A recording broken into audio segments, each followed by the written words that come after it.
가서 재미있는 일들을 많이 겪었습니다만 그 중에 심심찮게 저를 son이라고 부르는 사람들을 만나는 경우가 종종 있습니다. 그 마트 가서 캐셔들도 son 이러면서 저한테 자기 아들이라고 그렇게 부르는 경우를 만났습니다. 근데 나이를 봐도 저보다 더 어려 보이는데 저한테 son 이러면서 Can I help you? 이러면서 말을 거는 경우가 종종 있었습니다. 뭐 제가 젊어 보인다는 말이 아니라 왜 그럴까? 뭐 거리낌 없이 어떨 때는 뭐 boy, hey boy라고도 하기도 하고 기분이 썩 좋진 않아요. 제가 무슨 뭐 청년도 아니고 저도 애가 넷인데 뭐 my darling, 뭐 sweetheart 이렇게 부르는 것까지는 그래도 뭐 우리나라에서도 뭐 자기야 뭐 이렇게 부르기도 하니까요. 뭐 이모, 뭐 삼촌 만일 부르니까. 그런데 아들아 이렇게 부르는 경우는 좀 기분이 좀 그렇습니다. 우리의 문화권에서는 아들 이렇게 부를 때는 그 아이들 부를 때 다들 뭐 아들 부르기도 하고 또 우리 유 목사님도 항상 우리 애들 부를 때 이름이 헷갈리시는 것 같아요. 그래서 항상 아들 이러고 부르시는데 그렇게 부를 수 있습니다. 그런데 어른한테 쓰는 말은 아니지 않나 싶어요. 근데 미국이라서 그런지 이 기독교 문화가 강해서 그런지 뭐 아들아, son, my son, that's my boy 이러고 부르는 경우가 있습니다. 오늘 본문 안에서 따라 하고 부르시는 예수님 음성을 같이 한번 들어보시기 바랍니다. 오늘 따라 이러는데 참 한글이 위대한 게 그 원어에도 딸리따라고 하지 않습니까? 딸리따 따라 비슷한 것 같아요. 어떤 딸이냐? 고통 가운데 있는 딸, 문제가 있는 딸, 그리고 예수님을 만나기를 너무너무 갈망하는 딸. 그 딸이 오늘 예수님을 만납니다. 어떤 모습의 예수님은 어떻게 이 딸을 만나 주시는가? 첫 번째로 그 영혼을 향한 배려로 그 배려하시는 모습으로 찾아와 만나 주십니다. 이 병행 구절인 마태복음과 이 마가복음에 보면은 이 장면이 너무 드라마틱한 장면인 거예요. 마침 이 12살 된 여자 그 회당장 야이로의 딸이 죽어가고 있는 상황에 12해 동안 그 여자아이가 태어난 그쯤에부터 병이 생긴 이 여자가 12해 동안 그 혈루증을 앓으면서 고통받아 온 이 두 여자가 같이 대조됩니다. 그리고 바로 이 사건 바로 앞에 예수님이 이 거라사 지방에 가서 거라사에 귀신 들린 그 무리 귀신, 군대 귀신 들린 많은 귀신 들린 그 사람을 고쳐주시고 돌아왔는데 돌아오자마자 무리들이 이 예수님을 기다리고 있습니다. 이 무리라는 사람들, the people이라는 사람들은 항상 예수님의 사역 현장에 있었습니다. 그런데 이 무리는 항상 사건의 주인공들, 사건의 중심에서 벗어나 있죠. 그래서 오늘도 특별히 무리라는 사람들과 이 여인은 완전히 극명하게 대조를 보이고 있습니다. 이 혈루증 여인은 이 무리에 섞이질 못합니다. 근데 이 무리들은 예수님에게 다가오냐면은 밀치고 들어옵니다. 오늘 42절 말씀에 무리가 밀려들더라. 무리들이 막 예수님을 밀면서 뭐 온 사방에서 예수님을 압박해 오는 그런 모습으로 다가오고 있는 반면에 그래서 예수님이 이 무리들에게 등 떠밀려서 어딘가로 가는 듯한 느낌을 받습니다. 그런데 이 여인은 뒤로 다가와서 예수님을 만나게 됩니다. 그래서 사실 이 장면에서 예수님이 이 무리들에게 등 떠밀려서 가는 상황은 아니어야 해요. 예수님이 주도적으로 이 사람들을 끌고 가야 됩니다. 왜냐하면 회당장 야이로가 와서 지금 굉장히 위급한 상황이다. 우리 딸이 죽어가고 있다. 좀 제발 와달라. 라고 간청을 해서 그것 때문에 움직이게 됐는데 왠지 분위기가 예수님이 뭉기적거리시면서 잘 안 가세요. 그래서 무리들이 막 밀면서 와 가자 하면서 분위기를 잡아가고 있습니다. 그런데 뭔가 예수님이 평소처럼 움직이지 않으신다는 그런 느낌이 제자들에게도 있었는가 봐요. 그래서 오늘 본문 45절에 보면 베드로가 누가 나한테 손댔냐 그랬을 때 베드로가 아니 지금 무리가 밀고 난리가 났어요 라고 하는 그 어감에서 조금 이렇게 불만스러움, 왜 이렇게 좀 빨리 진행하지 않으시지, 왜 이렇게 무리들에게 이렇게 막 지시면서 가시지, 뭔가 이렇게 딱 멋있는 리더처럼 장군처럼 확 길을 열어 가시면 안 되나, 왜 이렇게 밀려 가시지 라는 그런 짜증 섞인 목소리가 들리기도 합니다. 근데 뭐 물론 베드로의 성정을 생각하면 충분히 그런 뉘앙스로 이야기를 할 수 있겠죠. 그런데 그 가운데에서 이 혈루증 여인은 전혀 다른 방향에서 예수님이 접근하죠.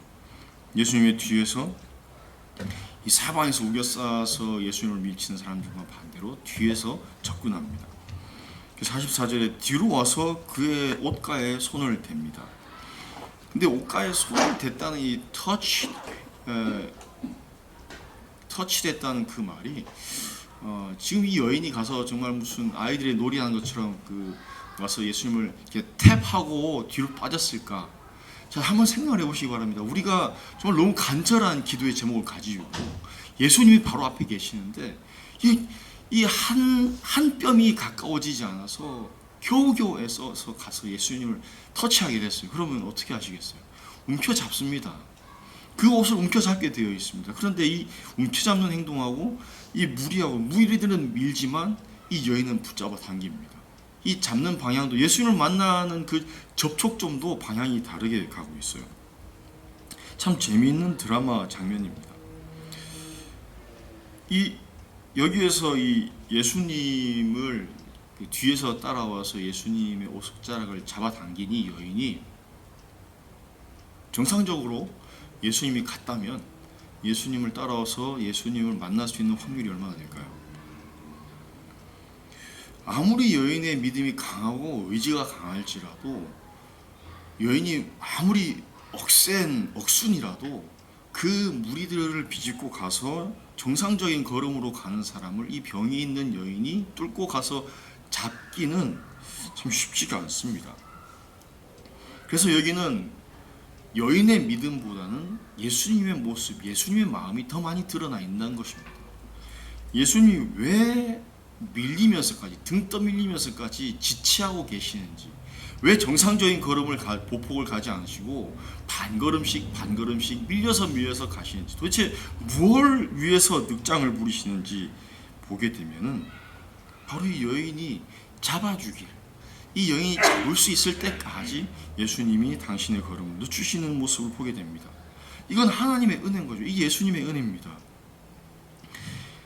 우리의 믿음이라는 것은 그래서 그 은혜를 믿는 것이지 내 계획, 내 의지, 내 어떤 능력을 믿고 나아가는 길이 아니라는 겁니다. 믿음이라는 것은 야고보서 5장 15절에 믿음의 기도는 병든 자를 구원하리니 주께서 저를 일으키시리라. 혹시 죄를 범하였을지라도 사하심을 얻으리라. 아멘. 그저 믿음으로 기도하는 것이지 우리가 그 병을 낫게 하거나 이 여인을 다가갈 수 있게 하거나 이 여인이 그 옷자락을 강하게 당겨서 예수님이 느낄 수 있도록 만드는 것이 아니라는 겁니다. 하나님을 믿고 의지하는 것을 하나님이 인정해 주시는, 그게 바로 칭의 아닙니까? 그냥 인정해 주시는 것, 구원을 베푸시고 은혜를 보여주실 하나님 앞에서 믿음으로 드리는 그 간구의 기도들, 간구의 삶, 그걸 들어주시는 그 분이 우리 주님이시라는 겁니다. 기도를 잘해서 들어주시는 것이 아니라 하나님의 은혜로 모든 것을 들어주신다는 거죠. 그 우리 주님이 이 여인에게 당신의 옷자락을 지금 내어주신다는 겁니다. 어떻게 보면은 여인이 다가왔다기보다는 예수님이 여인을 끊임없이 기다려주신 것입니다. 이 여인이 믿음이 좋아서 다가와서 옷자락을 만진 것이 아니라 이 여인이 옷자락을 당길 수 있을 때까지 끝까지 성실하게 참아주신 이 예수님의 그 사랑과 은혜가 있었다는 거죠. 예수님은 그 바로 전에 거라사에 괜히 일 없이 가서 그냥 어떻게 하다가 거기에서 광인을 만나서 치유하고 돌아오신 게 아닙니다. 그 한 사람을 만나기 위해서, 그 한 사람, 버려진 사람, 아무도 가서 만나지 않는 그 공동묘지에 사는 그 귀신 들린 한 남자를 찾아가서 만나주시고 그를 배려하고 그를 치유하시고 마을로 돌려보내신 예수님입니다. 동네마다 유명한 고통받는 영혼들을 찾아가 만나시고 치유하시는 예수님이시라는 거죠. 그 많은 무리들이 지금 예수님의 등을 떠밀면서 그렇게 채근하면서 그렇게 몰아붙이지만, 예수님은 등 뒤에서 겨우겨우 기어서 다가오는 여인이 언제쯤 내 옷자락을 잡을까 하면서 기다리고 또 기다리십니다. 그런 주님이 우리 주님이십니다. 우리의 연약한 믿음을 가지고 겨우겨우 한 걸음씩 한 뼘씩 기어가지만 그걸 뭐라 하지 않으시고 끝까지 기다려주시는 우리 주님, 연약한 영혼들을 기다리시는 주님. 베드로후서 3장에 보시면 9절 말씀에 주의 약속은 어떤 이들이 더디다고 생각하는 것 같이 더딘 것이 아니라 오직 주께서는 너희를 대하여 오래 참으사 아무도 멸망하지 아니하고 다 회개하기에 이르기를 원하십니다. 이 마음으로 기다리시는 예수님의 옷자락을 오늘 한번 잡아보시기 바랍니다. 그렇게 다가오신, 그렇게 배려하시면서 먼저 다가오시는 예수님께서는 다가오셔서 그 한 영혼을 결국엔 찾아내십니다. 오늘 본문 45절에 예수님께서 돌아보시고 내게 손을 댄 자가 누구냐? 좀 예수님이 그 유머가 있으시잖아요. 이 상황에서도 예수님께서 다 아시면서 누가 손댔냐? 라고 한번 던져 물으시는 겁니다.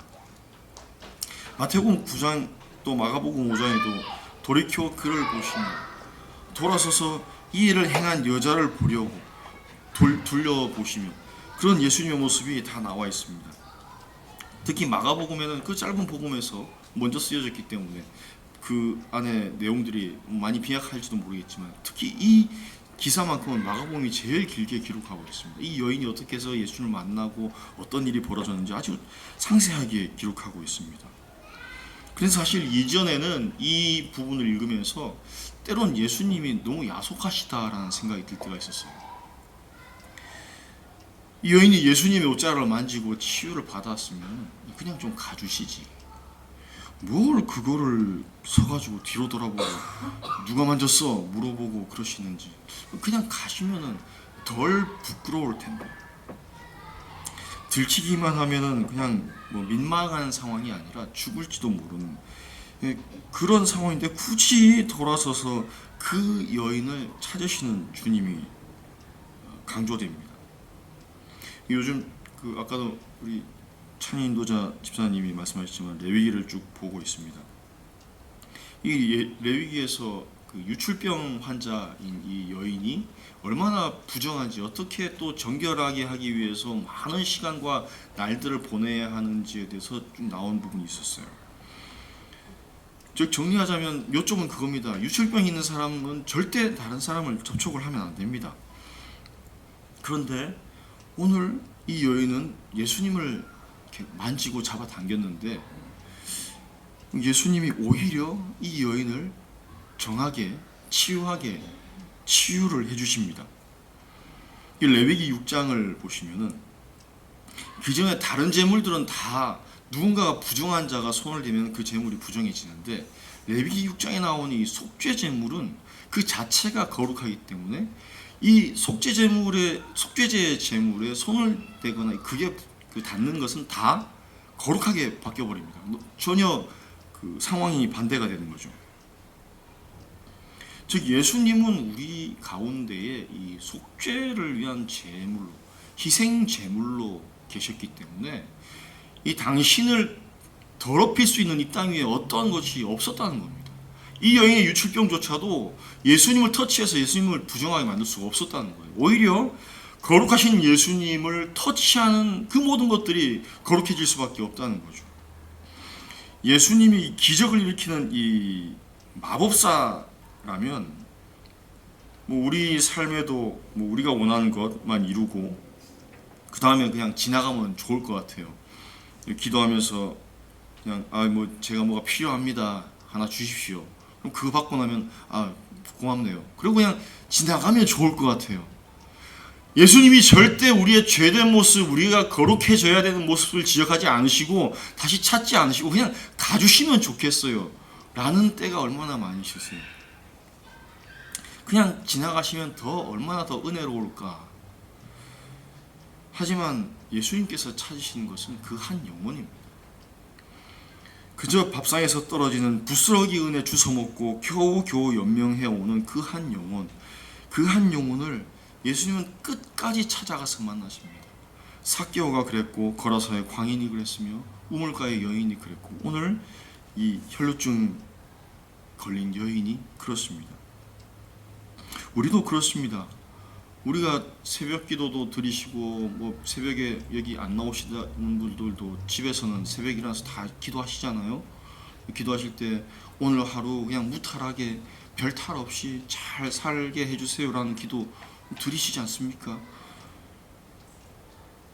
은혜를 구걸하는 우리의 신앙, 우리의 모습이 없던가요? 얼마나 익숙합니까? 그런 기도를 넘어서 그냥 내가 원하는 것만 이루어지면 그냥 주님 지나가십시오. 내 하루에도 지금 제가 원하는 거 요거만 해결되면 그냥 지나가 주십시오. 저를 그냥 사람들 앞에 제 더러운 모습 드러내지 마시고 그냥 지나가십시오.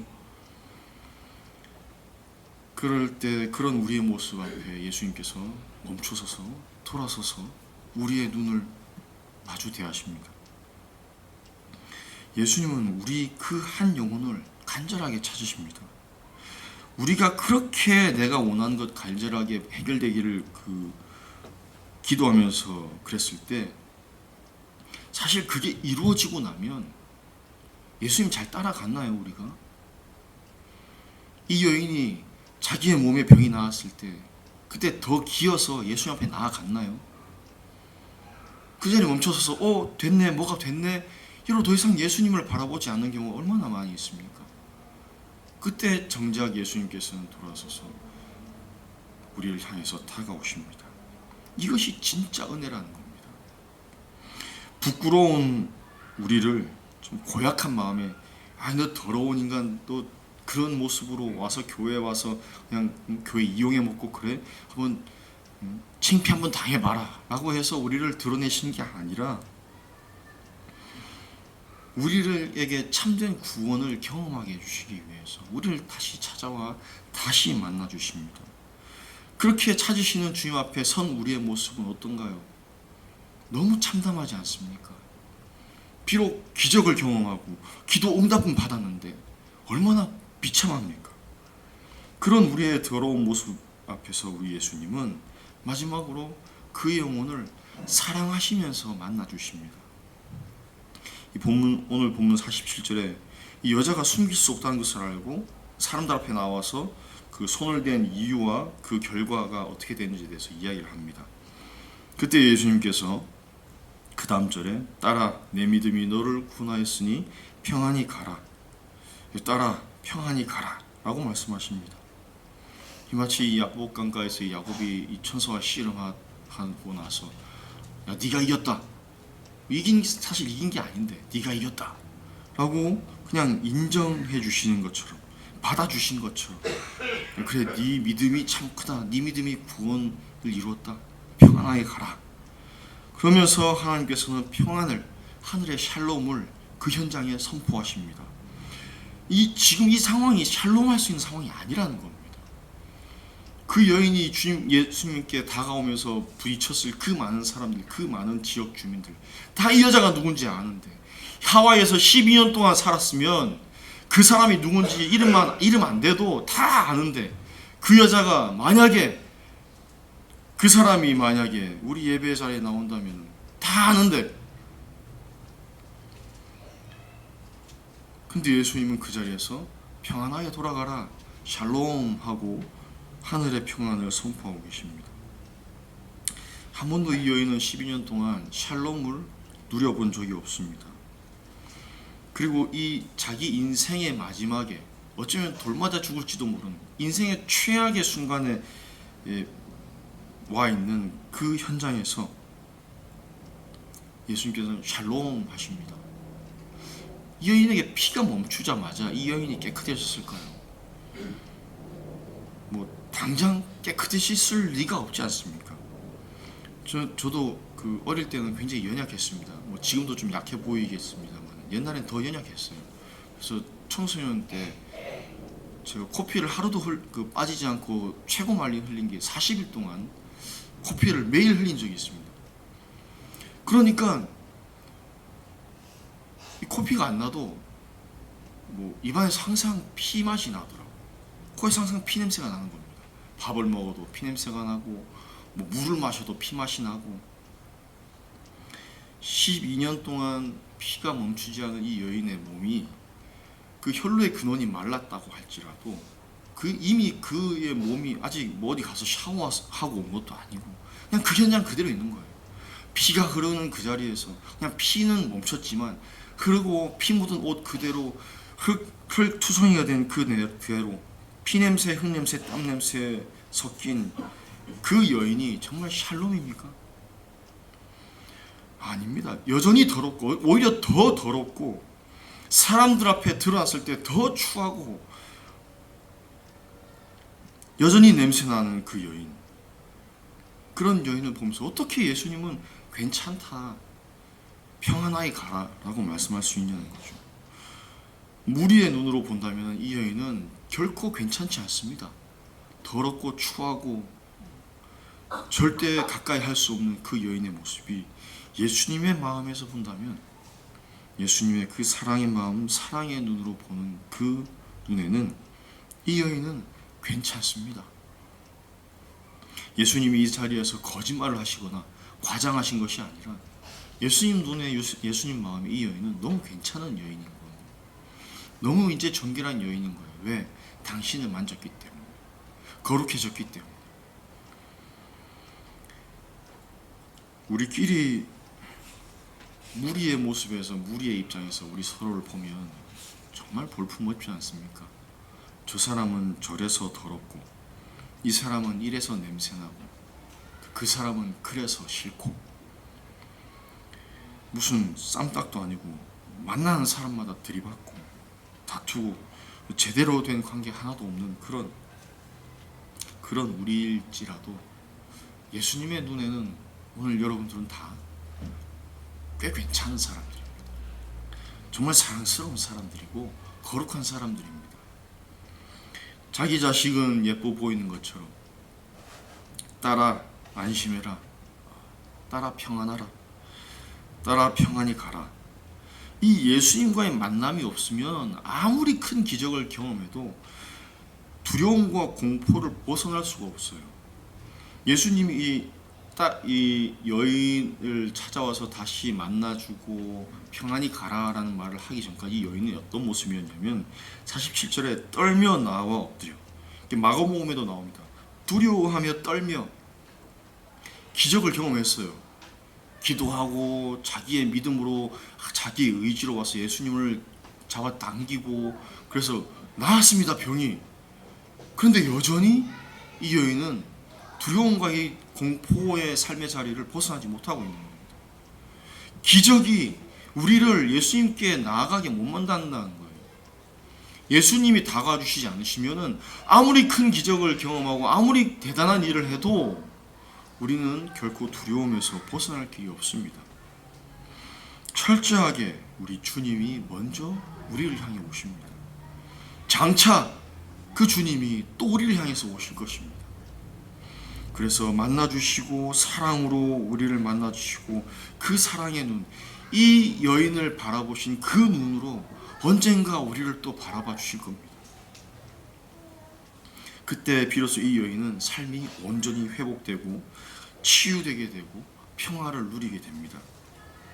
반쪽짜리 기적이 아니라 계속 내가 뭔가 취하긴 취했는데 교회에 나와서 기도하고 막 소리 지르고 눈물 쏟고 나니까 뭔가 해소된 것 같기도 한데 근데 아직 풀리지 않은 이 불안함, 일상의 이 불안증들, 이것이 남아있었는데 왜? 내가 길을 쓰고 예수님의 옷자락을 잡았다라고 생각하니까 예수님이 은혜로 나에게 와주셨다, 예수님이 나를 만나주셨다가 아니라 내가 그래, 내가 와서 예배드렸지, 내가 헌금했지, 내가 했지 라고 할 때 뭔가 한 것 같지만 아직도 풀리지 않는 그 불안한 삶의 모습. 예수님이 주신 이 샬롬이 충만한 상태는 이 여인에게 있어서는 어쩌면 한 번도 경험해보지 못한 샬롬이었습니다. 12년 동안 정말 평안함과는 전혀 상관이 없는 고통과 눈물의 삶을 살아온 이 여인, 12년 동안 한 번도 자기 손을 뻗어서 스스로 자진해서 뭔가를 터치할 수 없었던 이 여인이 이제 예수님께서 이 여인을 만나주시고 이 여인의 삶을 어루만지십니다. 하늘의 샬롬을 누리게 된 거죠. 결론을 맺겠습니다. 예수님은 기도의 제목이 있는 그 한 영혼을 그냥 놔두지 않으십니다. 우리 예수님은 그 기도를 가볍게 대하지 않으십니다. 예수님은 우리가 당신과 깊은 교제의 만남 가운데 나오기를 원하십니다. 아픈 영혼을 만나주시고 또 배려하시고 사랑으로 바라보시고 또 용서와 구원을 베푸시고 이 세상에 줄 수 없는 평화를 주시는 분이 우리 예수님이십니다. 바라긴 우리 성도님들 남은 한 주간의 삶 가운데에서도 이 예수님을 만나시는 은총들이 있으시길 간절히 축원드립니다. 함께 이 시간 기도하길 원합니다.